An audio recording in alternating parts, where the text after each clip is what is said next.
Trabalhando com a percepção, o mapa da mina.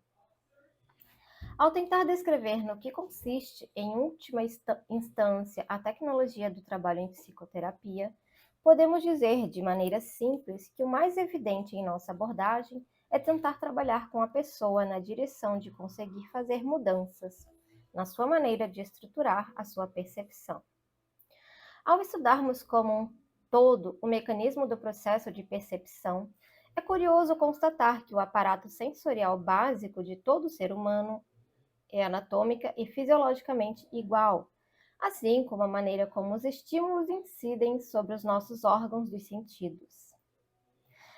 Mas a integração do percebido, a síntese formada, é singular, dependendo do contexto em que essa percepção ocorre, da história de cada um, do estado de espírito do momento. E, consequentemente, o comportamento, a maneira de estar no mundo vai depender desse conjunto.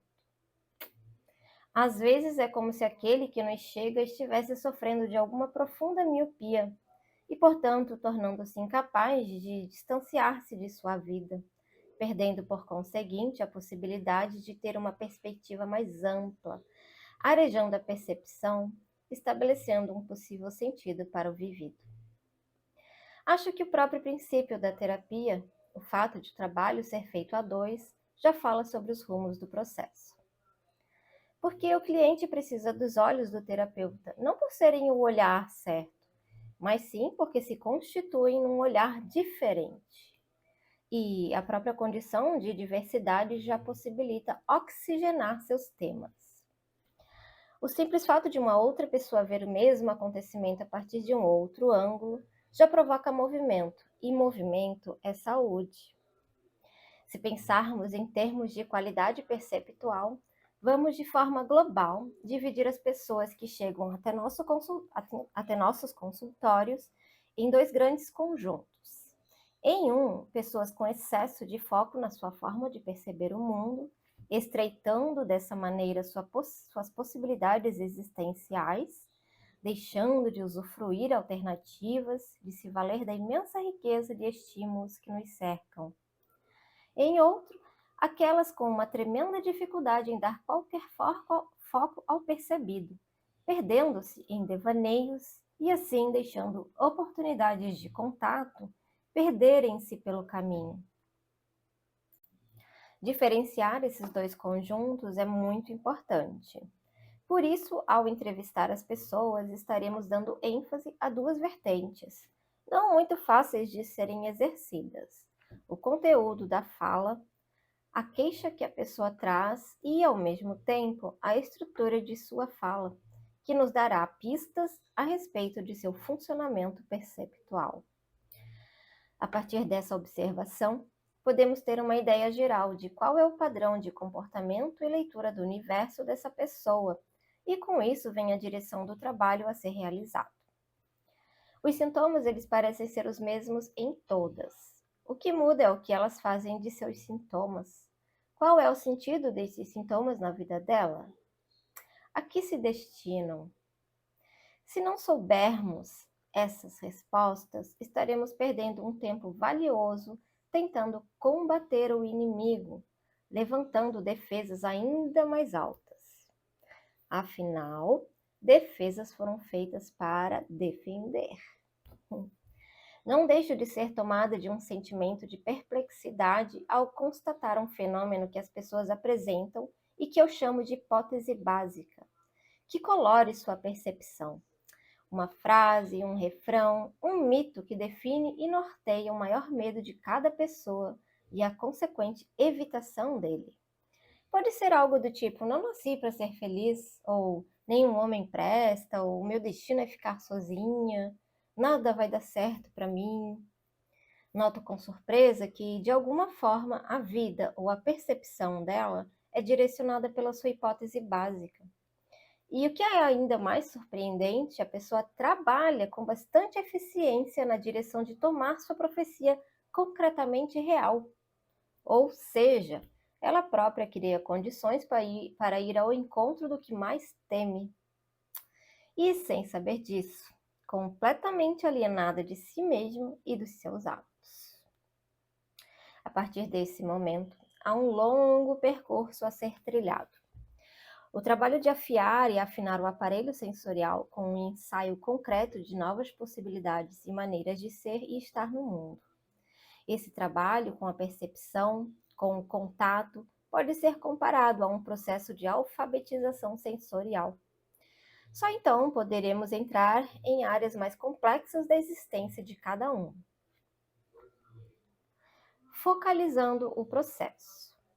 O trabalho no aqui e agora tem como objetivo interromper o desgastado processo de estar preso a uma condição antiga e inacabada, que está sempre retornando, ou ainda de estar num eterno ensaio do que tem de ser realizado. A ênfase na awareness e no contato nos episódios de terapia, com a sua abordagem transversal, é essencial. As pessoas elas tendem a se prender a experiências do passado ou a viver fantasiando possibilidades de futuro. Sonham acordadas em vez de se dedicarem ao descobrir o que está imediatamente disponível, enfraquecendo sua energia para a ação. Só se é capaz de estar e permanecer no aqui e agora depois de uma longa luta para limpar o entulho que dificulta a nossa percepção daquilo que está bem em frente aos nossos sentidos. A busca da awareness e do contato no aqui e agora precisa ser completada pela busca do sentido dessa experiência no contexto de vida da pessoa, numa perspectiva longitudinal. Uma vez que encontra sentido para os eventos de sua vida, fica mais fácil para ela se apropriar de sua experiência, tornando-se capaz de, dinamicamente, ser responsável pela construção de sua história. Todo o processo de terapia é permeado pelas seguintes atitudes. Antes de podermos falar sobre a tecnologia envolvida no treinamento perceptual, temos de considerar atitudes que permeiam todo o processo, indo do global ao particular. Relação terapêutica. Estar em terapia, relacionando-se com o terapeuta, constitui o maior de todos os experimentos.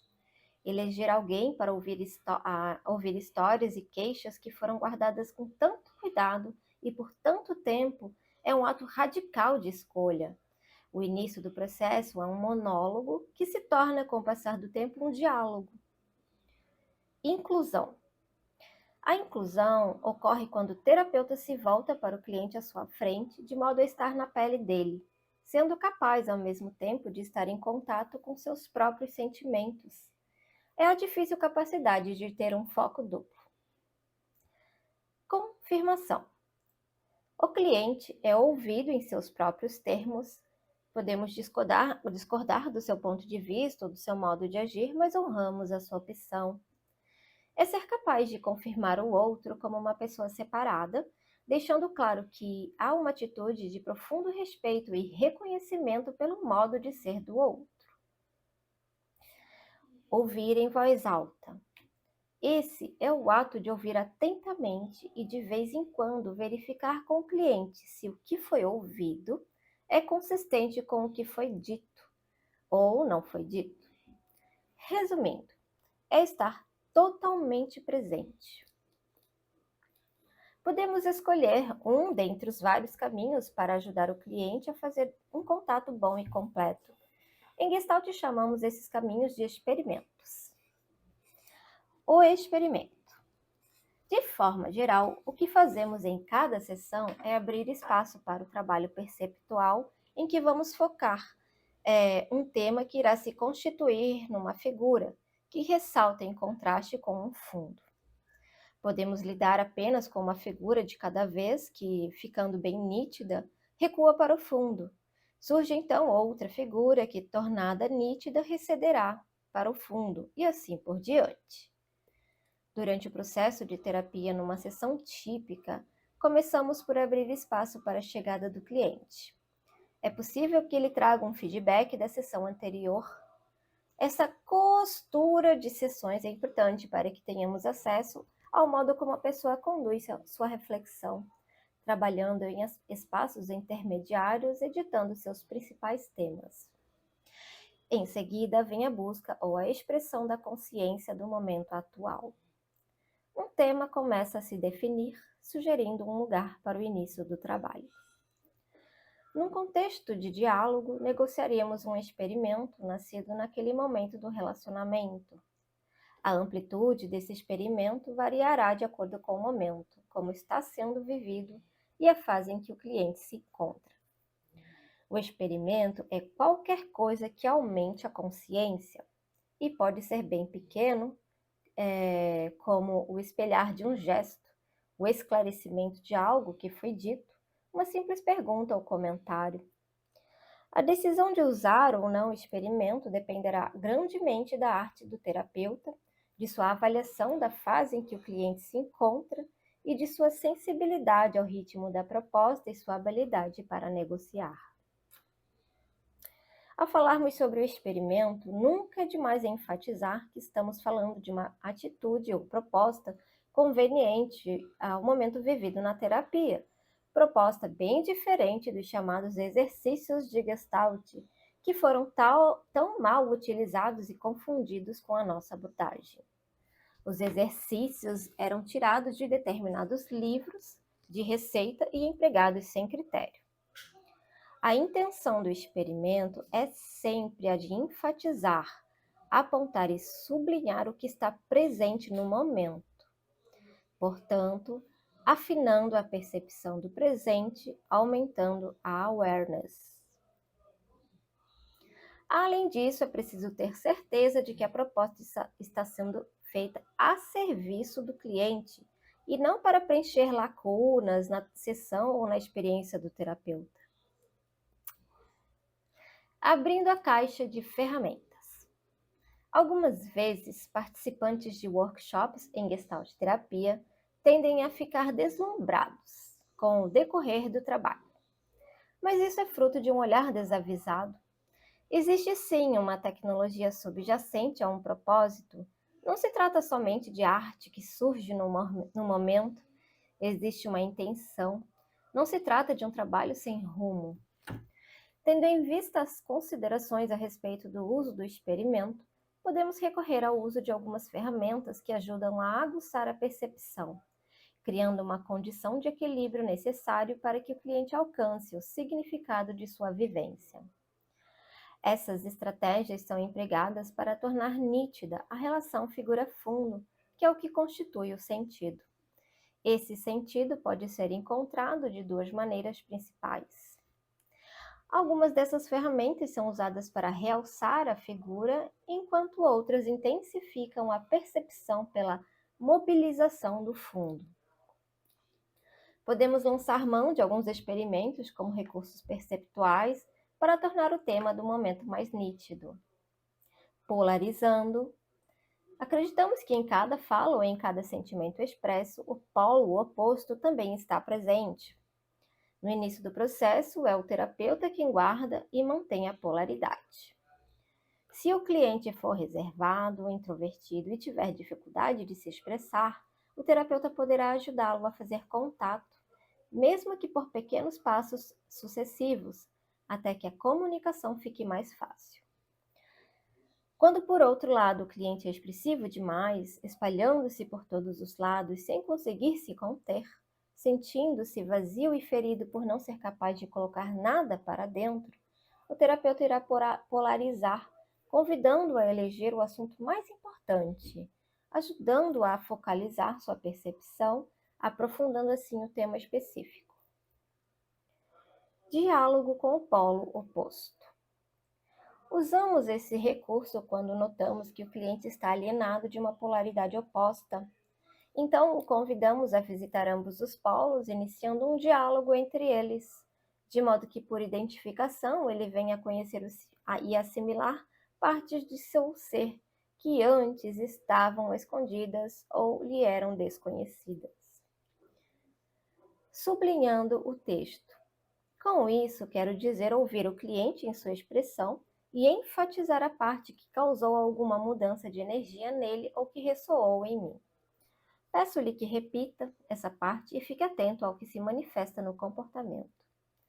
verbal ou não verbal, indicando se o tema é quente ou não. Por quente, quero dizer cheio de energia investida, ou paradoxalmente não investida, exatamente por causa de sua grande importância.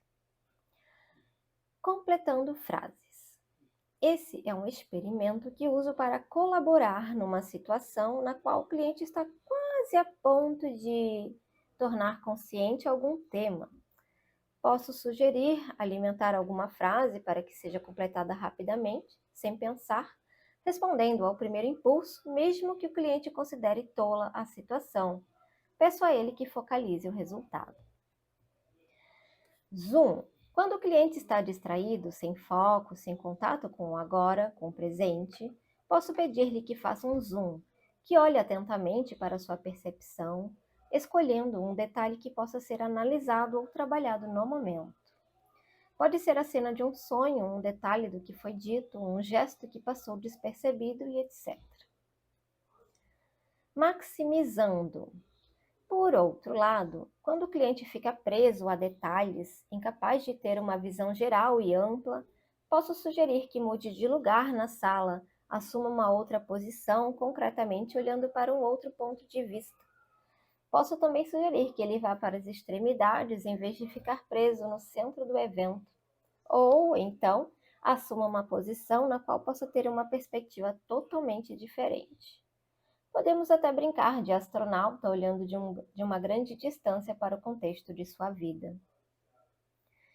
Minimizando. Isto ocorre quando o cliente precisa retirar energia de um certo tema. Por exemplo, no caso de uma grande perda, separação ou tristeza. Suponhamos que esse tema já tenha sido trabalhado exaustivamente em terapia e seja difícil de dar espaço a novos temas.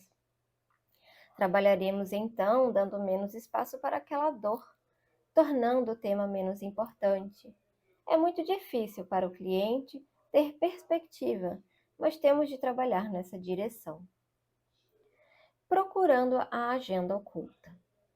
Às vezes, ao se trabalhar individualmente ou em grupo, sentimos que algo não está certo. Os clientes estão dando voltas e, de algum modo, o tema parece falso. Se o terapeuta estiver bem afinado para ser capaz de expressar sua sensação, sua expressão poderá ajudar a revelar um tema oculto a ser trabalhado. Expressão do que está acontecendo com o terapeuta em seu contato com o cliente. Durante a sessão, o terapeuta também é mobilizado, e aí surgem sensações, lembranças, imagens e caminhos. O terapeuta poderá considerar conveniente ou não compartilhar essas coisas com o cliente. Presumimos que, às vezes, se essa mobilização emergiu durante a sessão com aquele determinado cliente, o material pertence àquele relacionamento específico. É importante observar como o cliente reage, quais são os ecos daquilo que foi ouvido. Se for um material importante, cheio de energia, um diálogo se estabelecerá, caso contrário, seguiremos por outro caminho. Agora, estaremos nos aproximando de recursos para a mobilização do fundo, trabalhando com sonhos, imagens, fantasias dirigidas, metáforas e histórias. São recursos preciosos para mobilizar o fundo, tornando-o mais rico, mais consistente. Em geral, funcionam enriquecendo o campo perceptual que estava estreitado por questões existenciais. Ritual. Consiste em fazer alguma coisa concreta para aumentar simbolicamente a consciência, homenageando o que está acontecendo, permitindo que a figura fique bem clara.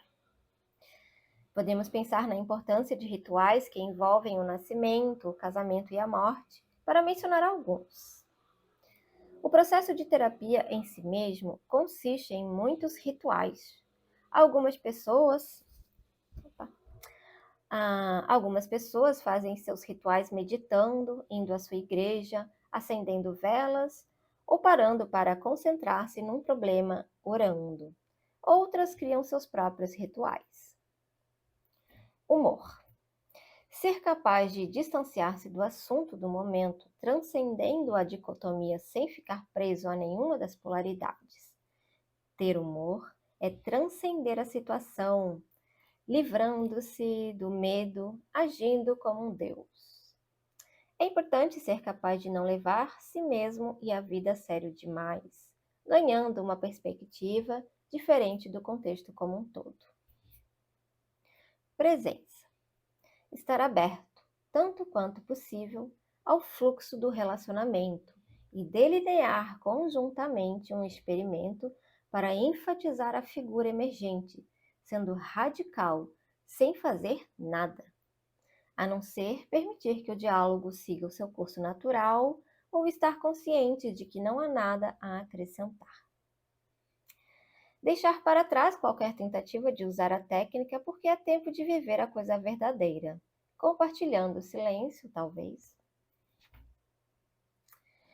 Encurtando uma longa história. É importante ter em mente que, de um modo ou de outro, estamos sempre trabalhando para completar, focalizar, desfocalizar, mudar o contexto, entrar em contato e transformar a percepção intrapessoal, interpessoal e transpessoal. Quando focalizamos, tornando a figura clara em relação ao seu fundo, ou mobilizando o fundo para que a figura mude, estamos substituindo o ponto de referência antigo e cristalizado por um outro novo, mais energizado e facilitando a busca de sentido.